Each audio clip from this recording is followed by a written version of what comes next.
So another year comes to a close. For many of us, 2021 has been almost as tough as 2020. And well, at least for me, this channel and this hobby have really helped make this year bearable. In fact, reading so many encouraging comments and seeing these videos actually make ancient coin collecting a bit more accessible for some of you really encourages me to just keep making more content. I have grown as a numismatist, as a collector, as a communicator, and in a way, this was thanks to you people. I can see in the comments that there's this really nice little community for me up, and so that's why I once again encourage you all to just leave a comment and a question if you have it. There are no stupid questions here, just ask away. And of course, YouTube's algorithm seems to also like this kind of engagement. Either myself or someone will definitely chime in and try to help you if you have any questions. So not only the channel has grown, but fortunately, my collection has also grown.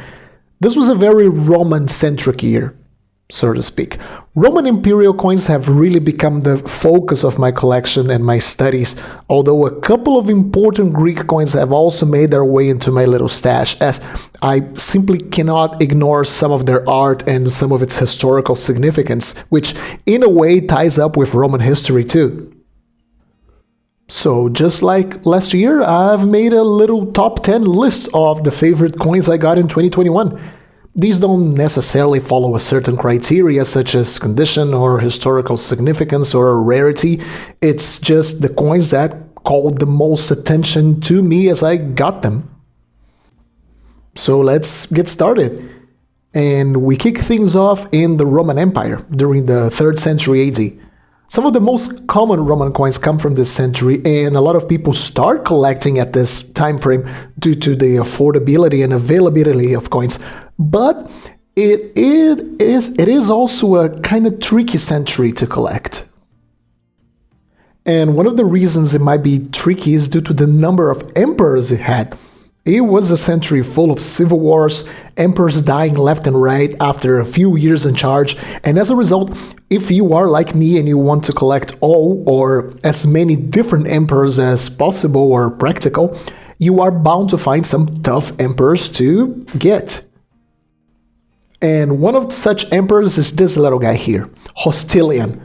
You are totally forgiven if you have no idea who this man was, as he was emperor only from July to November 251. That's not a lot of time to strike coins, which make them rather scarce, but fortunately now I have one, after quite a bit of looking at. The reverse has a bit of wear, but I can't be picky with this guy. We have Mars, the god of war here, advancing boldly to the right, bearing his spear and a shield.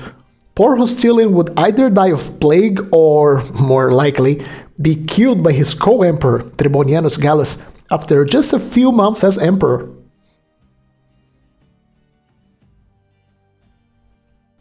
And for number 9 on the list, we advance in time just a couple of years, between June and September 253, where we find yet another very brief emperor, AEMILIAN.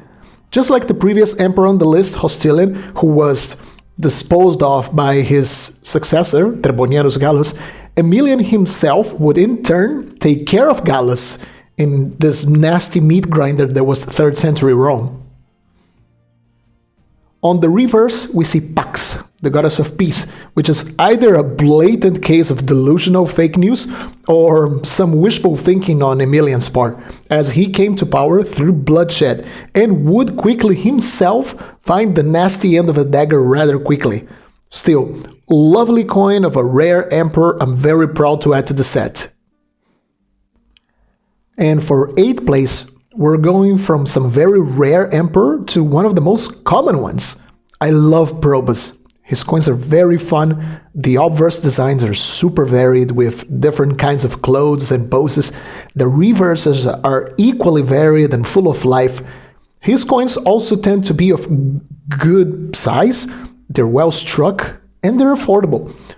If you are new to Roman coins, completely new to Roman coins, and would like to have, let's say, an easy beginner experience, and for example, you would only look at coins from one emperor, definitely look at Probus's coins, and that would be an amazing starting point.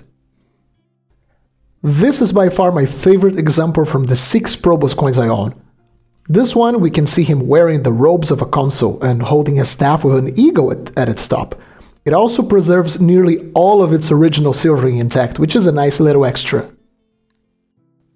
On the reverse, we see the front part of the temple dedicated to Dea Roma, a temple you can still see today, as some of its ruins are still standing right at the center of Rome, right next to the Colosseum. All in all, this coin has everything a numismatist would love. It looks great, it's in good condition, it has historical significance, and it links to historical facts and places, and it did not cost an arm and a leg, which is always nice. And for number 7, we go to the 2nd century AD. This is the Roman Golden Age, when its economy was the most prosperous, and as a result, you have a lot of coins of really good metal, good craftsmanship, and overall really nice style. If you like collecting the silver denarius, this is a very nice century to look at. Well, not only denarius really, it is a great century for all of Roman numismatics. A very common character that prominently shows up in these coins is Faustina II, the wife of Marcus Aurelius. Her coins are very common, nicely made, and as a result, even someone of modest means like myself is able to get an example in high grade. That's why I picked up this lovely example. It has a really nice high relief, it has a nice portrait, very gentle wear, and these very dramatic flow lines radiating outwards. It's a coin I often find myself stopping by and just admiring it due to its sheer quality overall. One of my very first advices on my very first video was to imagine yourself in 10 years' time with an impressive and imposing collection. Will the coin you are considering buying now still have a place in that collection 10 years down the line? If it does, buy it. And I can say with some very strong certainty that this coin will still be in my collection in a decade from now, if not for longer. So okay, let's go to number 6. We have one of Rome's greatest villains, Nero. Nero's a tough one. His coins are actually not very rare. After all, he was around for quite a few years, but fierce competition for his coins results in high prices. Provincial coins of him are a good alternative for someone who can't afford a denarius, so it's easy to find a placeholder to your collection if you just absolutely have to have a Nero.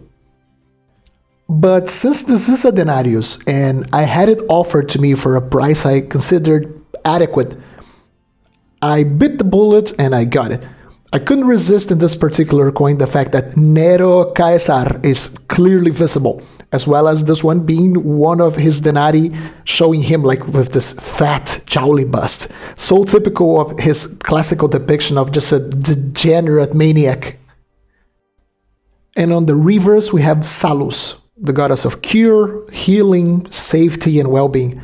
This is Nero's most common reverse type, but I just love the irony in this coin's message. If you consider the fire of Rome, the resentment so many people had of him, and of course that the deity that signifies good health is in the same coin that clearly shows an obese emperor, it just adds that little bit of irony and poetic justice to it. Okay, number 5, and we're halfway there. We finally have a Greek coin showing up. I find it that for Roman coin collectors wanting to enter Greek coins, the Hellenistic period is somewhat easier to get acquainted to, since you can track each individual Greek kingdom's royal line, just like you track Roman emperors. This is a coin from Egypt under the Ptolemies. This in particular is Ptolemy IX. The Greek tetradrachma have this lovely, lumpy, substantial feel to it. When you say you like collecting ancients because you have a history on the palm of your hand, handling a tetradrachma really adds weight to it as well. It's a great experience. On the obverse, as very typical Ptolemaic coins, we have the bust of Ptolemy I, the founder of the dynasty. And once we head to the reverse, as it is common with such coins, we have this really neat eagle dominating the central field. We also have a series of monograms, which help us nail down the mint and the date when it was minted, and the legends Ptolemaio Basileus, claiming this coin was struck under Ptolemy. Now, which Ptolemy, it's a little bit more complicated, but it was struck under the Ptolemies. Alright, number 4. And once again, we have one of these despicable, despotic men, but this one wanted to make sure his coinage passed the message as well. This is CARACALLA. Horrible man, amazing coins. And that's a special coin for me. This is among one of the very first Antoniniani ever struck. Year 1 of its issue. Still made out of decent silver, big, well-made flan, a very serious and angry portrait that nicely captures Caracalla's no-frills attitude, and it's made in great style. There's nothing, at least for me, not to dislike about this coin. The reverse is also really neat, and consistent with Caracalla's authoritarian nature. Jupiter, the king of the gods, plain and simple. His imperial titles around, Jupiter has his scepter, showing he's in charge, and it's holding the thunderbolt, so he's ready to strike down anyone who dares to question the emperor's authority. Just a brilliant coin.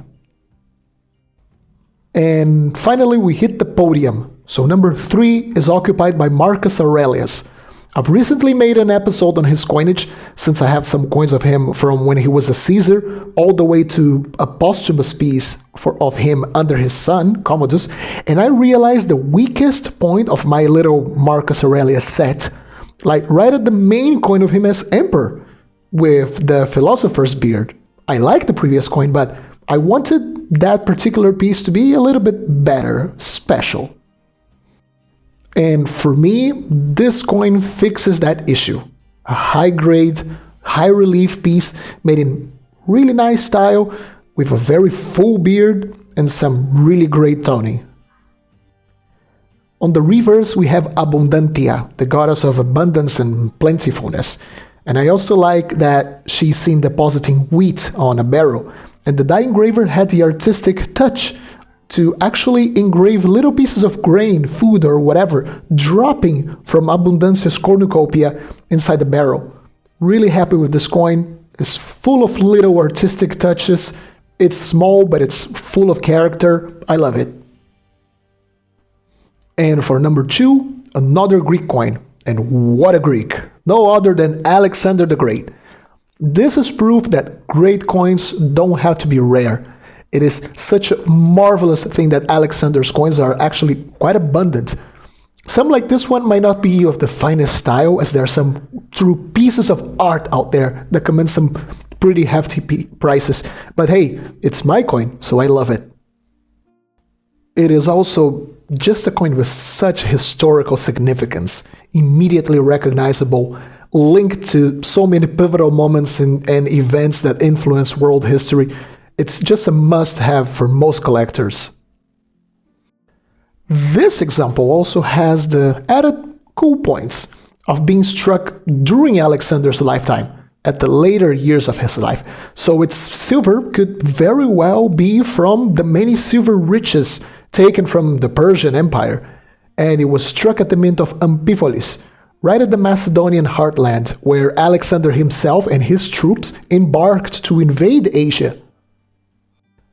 So who knows, the very same mint workers who struck this coin could very well have seen Alexander in person some years before, embarking a ship with his troops at the Amphipolis harbor and promising to bring home the very same silver we have here on my hands. Breathtaking. This kind of historical connection and conjectures, it's absolutely breathtaking, and it's one of the things that makes numismatics fascinating for me.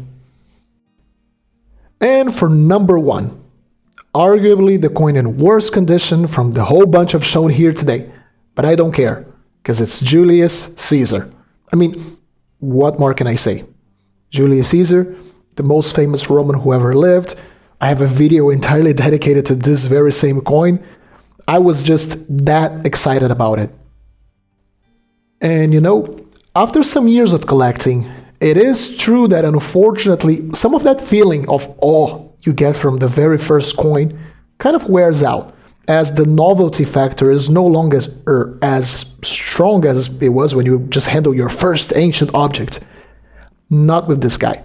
When I got it in the mail, I felt the same kind of excitement I felt when I got my hands on my very first Roman coin, and it quickly reminded me of how much I like this hobby.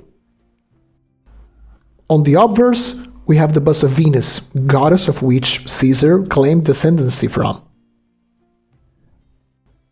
And on the reverse, we have the Trojan hero Aeneas carrying his father Anchises and the main statue of the Temple of Troy as they escape the city. And the highlight for me of the reverse, we can still read the big and bold Caesar.